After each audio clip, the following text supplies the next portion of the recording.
कर्जत तालुक्यातील प्रसिद्ध असणारे शंभू ऑइल मिल यांचे लाकडी घाण्याचे तेल, नॉन पॉलिश डाळी तसेच कांडपवर तयार केलेले सर्व प्रकारचे घरगुती मसाले, शंभू ऑइल आणि शंभू मसाले म्हणजे 100% शुद्धतेची हमी। कंपनीचा पत्ता Shambhu oil mill, Tanpure farm, Palaswada road, Karjat. तर मग नक्की संपर्क करा Tanpure super market, Kuldharan road, Karjat. Mobile क्रमांक 74 10 71 82 23 किंवा 95 03 26 55 55।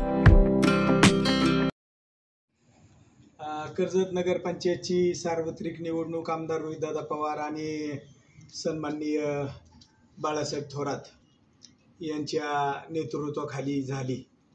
आमदार रोहितदादा पवार आणि सुनंदाताई पवार यांनी राष्ट्रवादी काँग्रेस आणि काँग्रेसची सत्ता यावी यासाठी कर्जत शहरातील नागरिकांचा उंबरा झेंजवण्याचं काम केलं। प्रत्येक नागरिकाला, मतदारांना, उभा केलेल्या काँग्रेस आणि राष्ट्रवादीच्या उमेदवारांना मतदान देण्याचं आवाहन केलं आणि त्याप्रमाणे 17 पैकी 15 हे नगरसेवक काँग्रेस आणि राष्ट्रवादी काँग्रेसचे निवडून आले। त्याच्यानुसार संख्याबळ जास्त राष्ट्रवादी काँग्रेसचा असल्या कारणानं राष्ट्रवादी काँग्रेसला नगराध्यक्ष आणि उपनगराध्यक्ष ह्या काँग्रेसला देण्याचं ठरलं आणि ठरल्यानुसार ज्यावेळेस नगराध्यक्ष उपनगराध्यक्ष यांचा फॉर्म भरायचा, नावं डिक्लेअर करायची, त्यावेळेस आमदार रोहितदादा पवार यांनी बाहेरगावी होते, परंतु गटनेते संतोष मेत्रे यांच्या फोनवरती फोन करून स्पीकरवरती फोन ठेवून त्यांनी दोन्ही नावं डिक्लेअर केली होती। नगराध्यक्षपदासाठी सौ उषा राऊत यांचं नाव डिक्लेअर केलं होतं, त्यांना 2.5 वर्षाचा कालावधी देण्यात आलेला होता आणि उपनगराध्यक्षासाठी सौ रोहिणीताई सचिन गुले यांचं नाव डिक्लेअर केलं होतं, त्यांना 1.25 वर्षाचा कालावधी देण्यात आलेला होता। काँग्रेसला 1.25 वर्षामध्ये राजीनामा द्यायचा, त्याच्यानंतर 1.25 वर्षामध्ये राष्ट्रवादी काँग्रेसचा उपनगराध्यक्ष होणार, नगराध्यक्षाला 2.5 वर्षाचा कालावधी देण्यात आला होता आणि काँग्रेसला उपनगराध्यक्षाला पुढच्या 2.5 वर्षामध्ये, नंतर शेवटची 1.25 वर्षे द्यायचा असा सर्व कार्यकाल ठरला होता। परंतु 1.25 वर्षामध्ये उपनगराध्यक्ष यांनी राजीनामा देणं अपेक्षित होतं सौ रोहिणीताई गुले यांनी, परंतु त्यांनी 1.25 वर्षामध्ये राजीनामा दिला नाही। 2.5 वर्ष झाले, 2.5 वर्ष झाल्यानंतर दोन्ही कालावधी संपणार होते आणि दोघांचा पदाचा कालावधी संपणार होता, परंतु शासनाचं जे काही आरक्षणाचा जो विषय कोर्टामध्ये चालू आहे त्याच्यानुसार सरकारने डिसिजन केला की 5ही वर्ष नगराध्यक्षांना मुदतवाढ देण्यात आली आणि त्याच्यानुसार उपनगराध्यक्षांचं सुद्धा पद या ठिकाणी चालू राहिलं। परंतु त्याच दरम्यान विधानसभेची निवडणूक लागली आणि विधानसभेची निवडणूक लागल्यानंतर आमदार रोहितदादा पवार यांच्याकडे नगरसेवक गेले, नगरसेवकांनी त्या ठिकाणी मागणी केली, त्या मागणीबरोबर 1.25 वर्ष कालावधी उपनगराध्यक्षाचा झाला होता। त्यावेळेस सुद्धा आमदार रोहितदादा पवार यांनी गटनेते संतोष आप्पा मेत्रे आणि त्यांच्याबरोबर जोडीला सुनीलदादा शेलार यांच्यावरती जबाबदारी दिली होती की तुम्ही ठरल्याप्रमाणे उपनगराध्यक्षांचा राजीनामा तुम्ही घ्या, म्हणजे आपल्याला राष्ट्रवादीचा उपनगराध्यक्ष 1.25 वर्ष करता येईल। परंतु 2.5 वर्ष राजीनामा दिला नाही त्यांनी। विधानसभेच्या निवडणुकीनंतर मात्र ज्यावेळेस नगराध्यक्षपद मिळावं ही इच्छुक कुणाला बी असणं हे काही गैर नाही, इच्छुक असणारी मंडळी ज्यावेळेस दादांकडे गेली, बंगल्यावरती मीटिंग झाली, त्यावेळेस पण दादांनी नगराध्यक्षांची दादांची चर्चा झाली, त्यावेळेस सुद्धा नगराध्यक्ष मॅडमने सांगितलं होतं की दादा आमचा राजीनामा तुमच्याकडे जेव्हा पाहिजे तेव्हा सांगा, त्या दिवशी आम्ही राजीनामा तुम्हाला आणून देतो, तुमचा आदेश ही आम्हाला अंतिम आदेश आहे।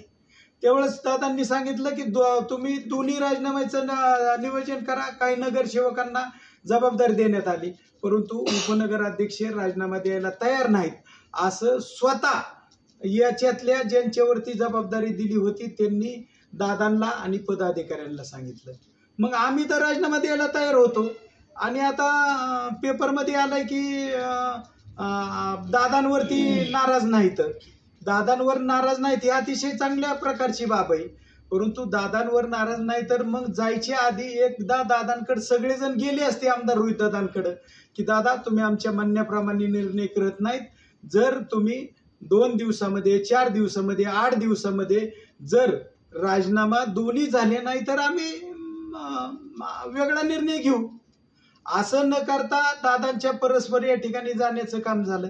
आणि सगळ्यात महत्वाचं की कामकाजाच्या बाबतीत बोलायचं म्हणलं, 15 दिवसापूर्वी महिलांचा 5-6 दिवस या ठिकाणी पगारामुळे संप झाला होता.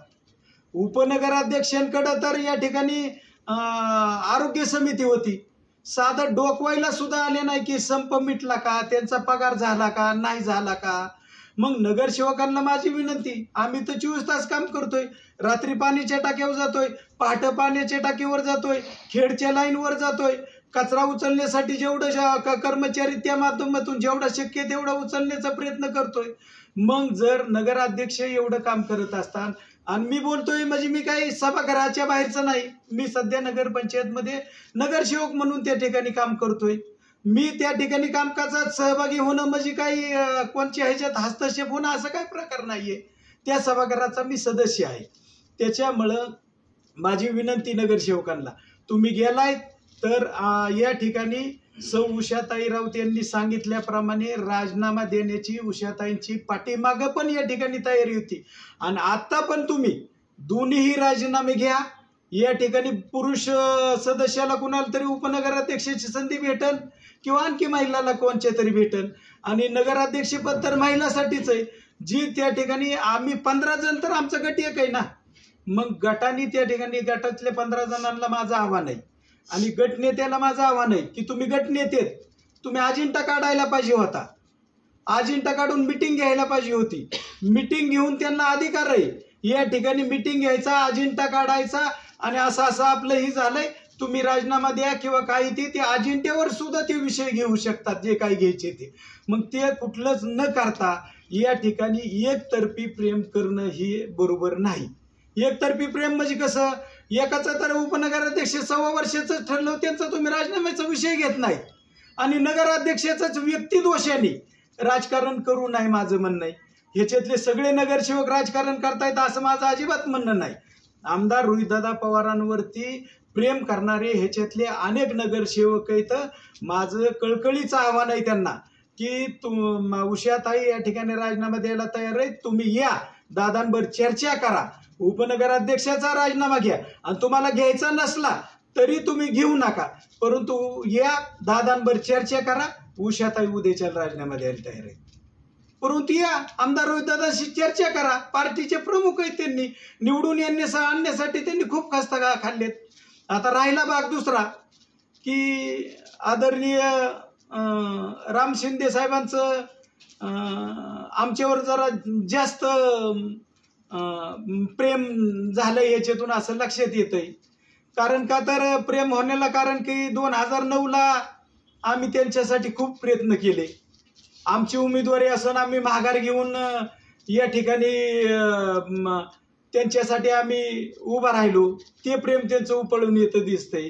दुसरा विषय 2014ला त्यांनी स्वर्गीय बाळासाहेब भाऊ पाटील दूध संघाचे चेअरमन आणि जे अध्यात्मामधील गोदड महाराजांवरती ज्यांची नितांत श्रद्धा आहे असे काकासाहेब धांडे यांच्याजवळ शब्द दिला होता की 2014च्या निवडणुकीला नामदेव बाप्पूला सांगा की 2014ची निवडणूक झाल्यानंतर राज्यामध्ये सरकार येणार आहे आणि राज्यामध्ये सरकार आल्यानंतर नामदेव बाप्पूला महामंडळावरती घेऊ असं बाळासाहेब भाऊ आणि काकासाहेब धांडे यांच्याकडे त्यांनी शब्द दिला होता.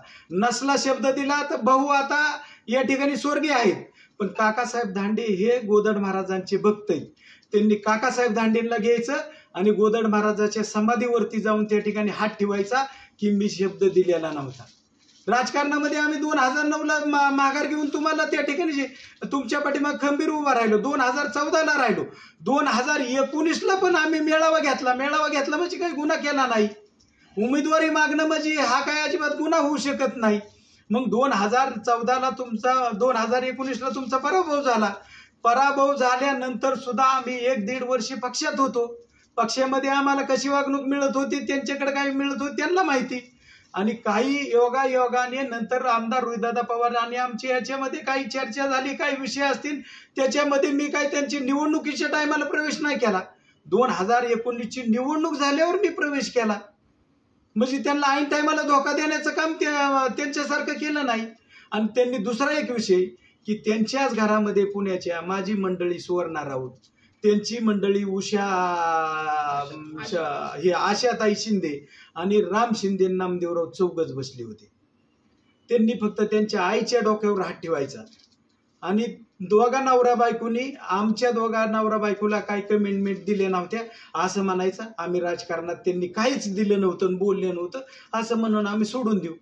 2024ला आम्ही विरोधात काम केलं.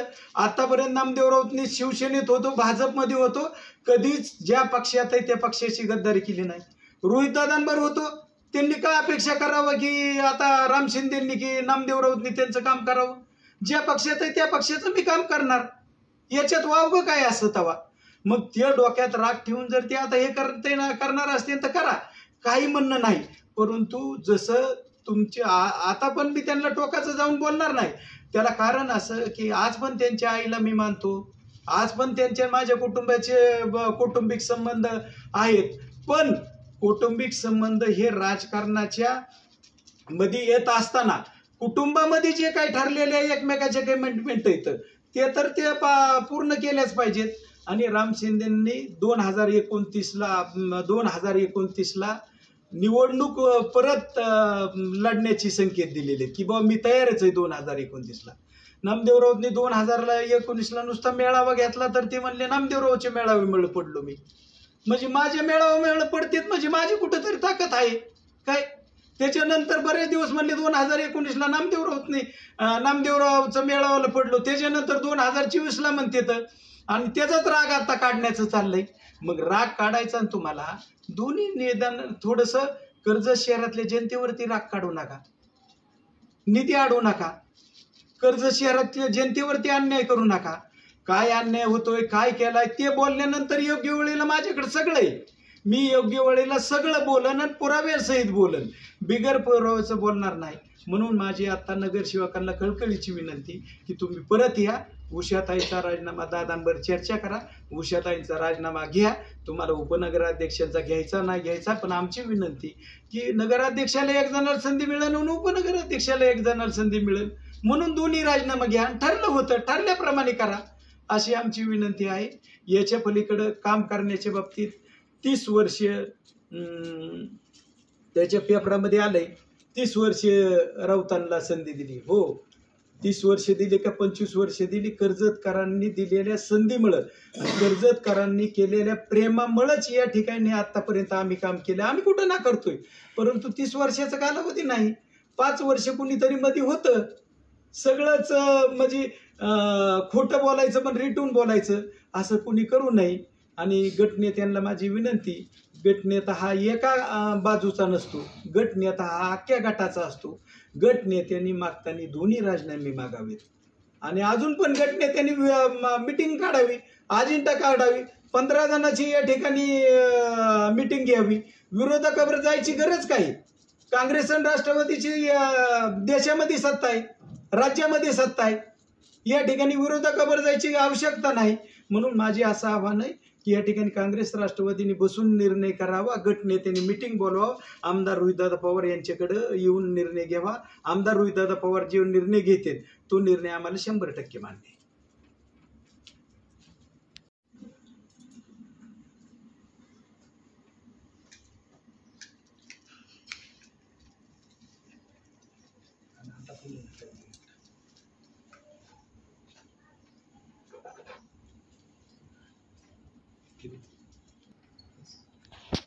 कर्जत नगरपंचायतची निवडणूक 2022 साली ज्यावेळेस झाली होती त्यावेळेस सगळ्या नगरसेवकांच्या एकीने आणि आमदार रोहितदादा पवार साहेब यांच्या माध्यमातून मी नगराध्यक्षपदाचा कारभार स्वीकारला होता. त्याच्यानंतर 2.5 वर्ष सर्व नगरपंचायतीचा जो काही कारभार आहे तो सुरळीत आणि व्यवस्थित चालू होता आणि शासन नियमानुसार तो जो काही नगराध्यक्ष पदाचा कार्यकाळ आहे तो वाढवण्यात आला. त्याच्यानंतर जे नगरसेवक आहेत तर ते इच्छुक नगरसेवक ज्यांना नगराध्यक्ष पदाची इच्छा होती घेण्याची तर ते नगरसेवक सगळे आमदार रोहितदादा पवार साहेब यांच्याकडे गेले. तेव्हा इच्छुक नगरसेवकांनी दादांपुढं नगराध्यक्ष पद आम्हाला द्यावं असं त्यांनी सांगितलं. पण ज्यावेळेस आम्ही निवडून आलो होतो तेव्हा असं ठरलं होतं की नगराध्यक्ष आणि उपनगराध्यक्ष हे जे काही पद आहे आमच्या दोघांचा पण राजीनामा बरोबरच घेण्यात यावा असं ठरलेलं होतं. तर त्यावेळेस मी सुद्धा मिटिंगला गेले होते. तेव्हा रोहित दादांना मी सांगितलं होतं की माझा राजीनामा घ्या, पण उपनगराध्यक्षाचा आणि नगराध्यक्षांचा राजीनामा बरोबर घेण्यात यावा. त्याच्यानंतर बऱ्याच वेळा मीटिंग झाल्या. त्याच्यानंतर रोहित दादा त्यांनी नगरसेवकांशी चर्चा केली आणि तरी सुद्धा म्हणजे नगरसेवकांना मला हे सांगायचे की काही नगरसेवकांची अशी कंडिशन आहे की क्षमता नसतानाही ते निवडून आलेले आणि का निवडून आले, कारण आपले आदरणीय रोहित दादा आणि आईसाहेब पुनंदाताई पवार यांनी 17ची 17 वार्डात जाऊन नागरिकांसमोर त्यांनी हात जोडलेत. नगरसेवक जास्तीत जास्त निवडून यावेत याच्यासाठी प्रयत्न केलेले आहेत. तर मला नगरसेवकांना एवढंच सांगायचंय की ह्याची तरी तुम्ही जाणीव ठेवा आणि जे काही तुमचं म्हणणं असेल, जे काही तुमचं जे काही विचार आहे किंवा तुम्हाला जे काही म्हणायचे ते तुम्ही सगळ्यांनी इथं यावं, रोहितदादांशी चर्चा करावी. मी माझा राजीनामा द्यायला तयार आहे, पण अगोदर उपनगराध्यक्षांचा राजीनामा घ्यावा आणि मी माझा लगेच राजीनामा द्यायला तयार आहे.